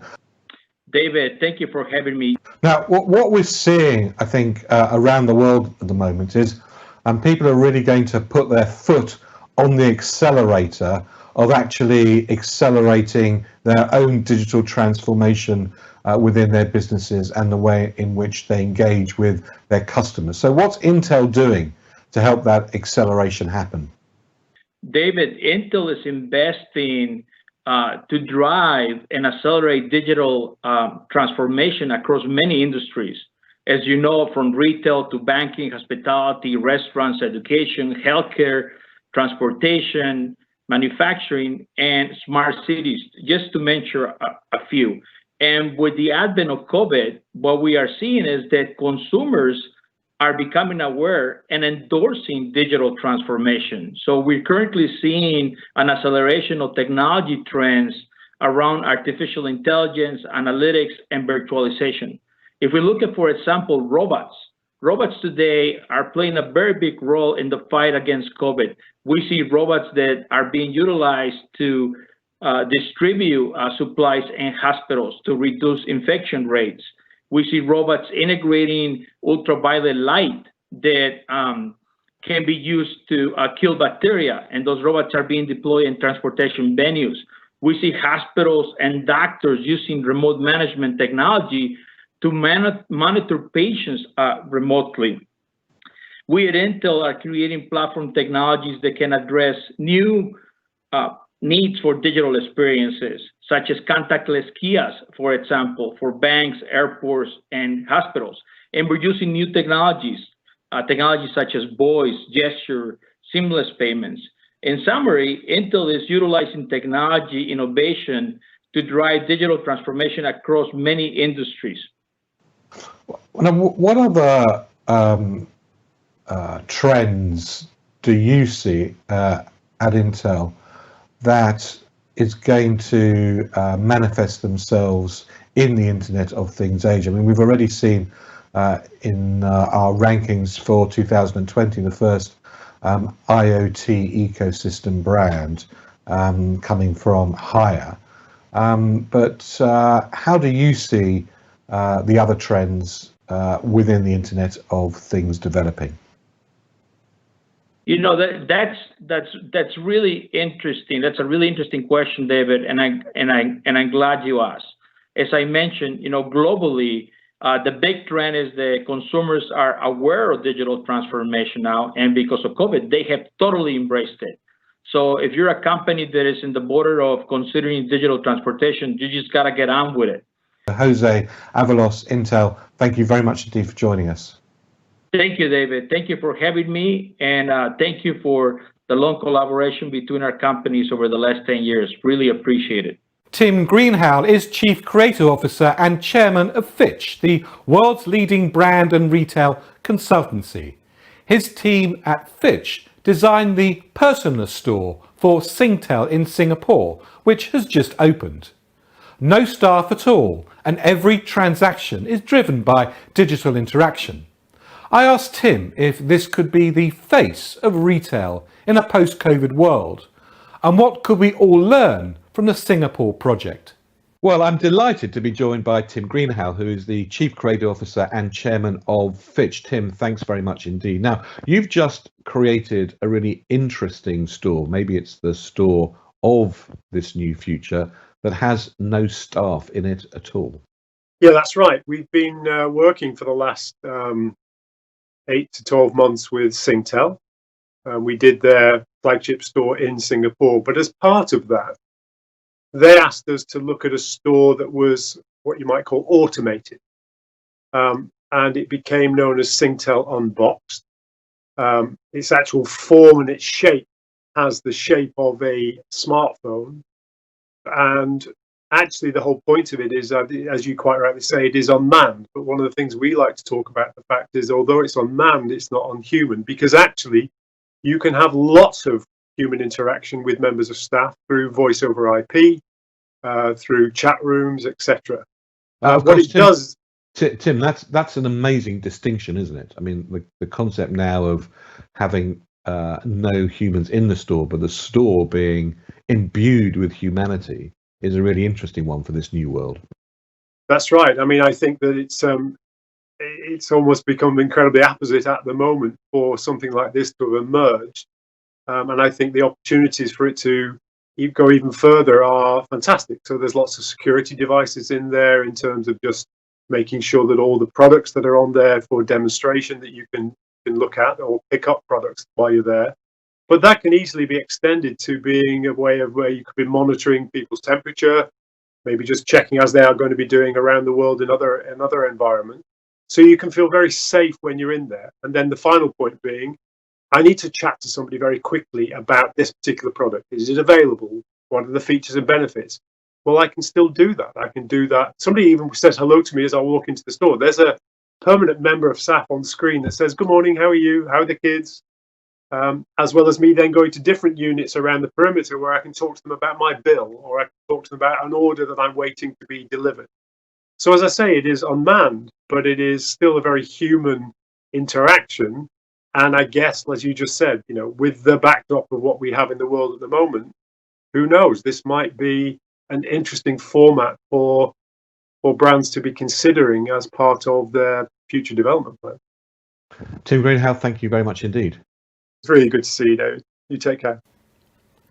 As I announced earlier, Haier is the world's most valuable IoT ecosystem brand. And here in the Haier room, you can learn more about their remarkable journey of continuous transformation, the business leadership innovation of their revolutionary Rendan He business model, and the DNA of the Haier brand for an Internet of Things age. There's so much to learn from Haier that we've produced a documentary film about the company, which you can watch on the global DIGINAR app. Doreen Wang, CEO of Kantar China and head of BrandZ at Kantar, talked to me about ecosystem brands and Haier. I'm now joined by Doreen Wang, who's the Chief Executive of Kantar in China and also the Global Head of BrandZ for Kantar. Doreen, always a pleasure. Thanks very much indeed for joining us. Thank you very much, David, for having me. Doreen, we have a brand on our top 100 that is categorized as an ecosystem brand. What is the significance today of ecosystems brands and why they're going to be much more important going forward? The relationship between customers and brands are constantly evolving. When we look at 10 years ago, it was only product or service brand. So the companies are providing product or service. And then it's more recently, and companies are considering more and more occasion-based brand. So wherever consumers are, I'm always with them. I'm always accompanying their purchase, their experiences. And nowadays, we see this very important trend. Lots of technology companies, brand like Haier, like Microsoft, are upgrading themselves into the next level, which is ecosystem brand. We can imagine that as Amazon rainforest. So their employees and partners are building many entrepreneurial small and medium-sized business and to interact with consumers and with customers and grow this rainforest bigger and bigger with the core value at the center, but the ecosystem is gradually expanding. So this type of brand we're seeing is gradually upgrading from just the technologies, just the ecosystem technology, and right now to the ecosystem brand, because on all these individual interfaces they are having with consumers, they want to add value and they want to keep building their brand and keep strengthening that relationship. So what's the difference between the mindset of an ecosystem brand and a non-ecosystem brand?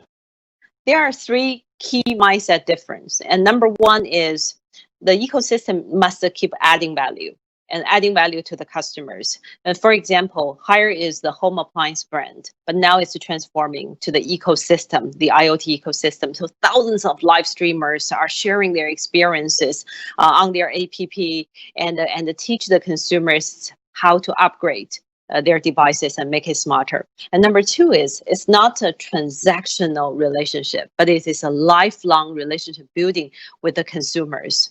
Your refrigerators and your washing machines and know exactly what you like, and so that they can refer all these great products into you and get it delivered in your front door. And number three is because of the ecosystem, all these entrepreneurs or partners you are working with is 1 + 1 more than 2. So the products and services they are providing is not just depending on discount, 20%, 30% off, but on this eco platform, and they are able to add additional value. So consumers want to pay more and from this ecosystem. Doreen Wang, thank you very much indeed. Thank you, David. Well, it's great to get that wider perspective of what it is that makes up an ecosystem brand, but probably even better to hear from Haier themselves. And Doreen caught up with somebody who I have the utmost respect for, Mr. Zhou, who is the president of Haier. And she asked him, what is it that's driven the growth and value of the Haier brand?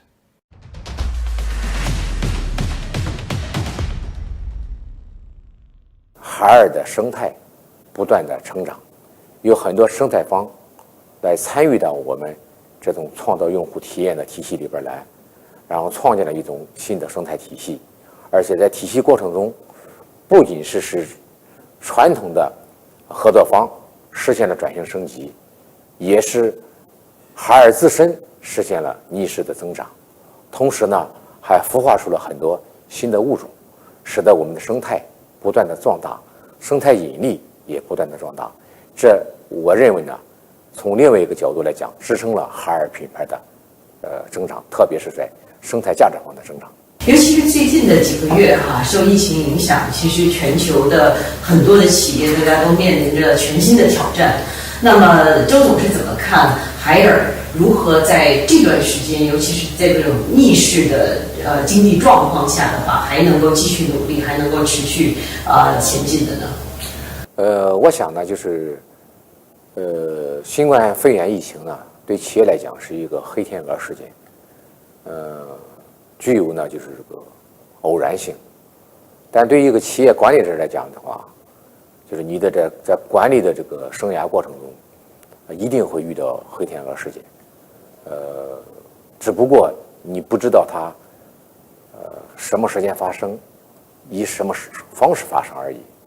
所以企业必须要具备管理不确定性的能力。那么Haier这种组织再造呢，变成一个网络化的组织，就像水母一样，它可以实时的对外部的变化做出响应。我举一个通俗的例子，那么今年呢，正月初2的时候，我们一个员工到药店里边买口罩，买不到口罩，那么他就萌发了一个想法，就我自己买不着口罩，一定是很多人都买不着口罩。那我可以利用海尔的生态系统，搭建一个平台，那么让资源方能够快速的生产口罩。所以说，他们4个人成立一个团队，从正月初2到正月初5，不断的反复的调试，正月初6上线。上线以后呢，链接了医疗物资的资源方、设备的供应方，这个需求方2000多家，那么搭建了这么一个快速的一个医疗物资供需对接平台。那么比较典型的一个例子是在山西省侯马市，那么山西省没有一个医用口罩的生产线，那么在当时呢，医用口罩成了战略物资。那么他们看到了我们平台之后呢，那么我们用3天的时间给他组织了原材料、设备，包括工艺的改造，3天时间上线，达到了一个日产10万只口罩医用口罩的生产线。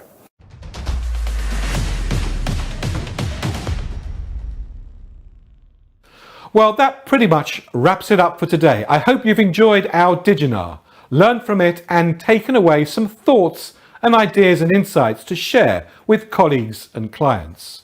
Remember to download the Top 100 DIGINAR app, where you can study everything we've talked about and much, much more at your leisure. To access everything that you've seen, to access the app for the iPhone and Android, or to download the full report, and a lot more besides, including the longer versions of the interviews with our guests, just go to this URL. I'd like to thank every single person that's been involved in putting this together. Far too many to name individually now, but all their names will be seen at the end of this broadcast.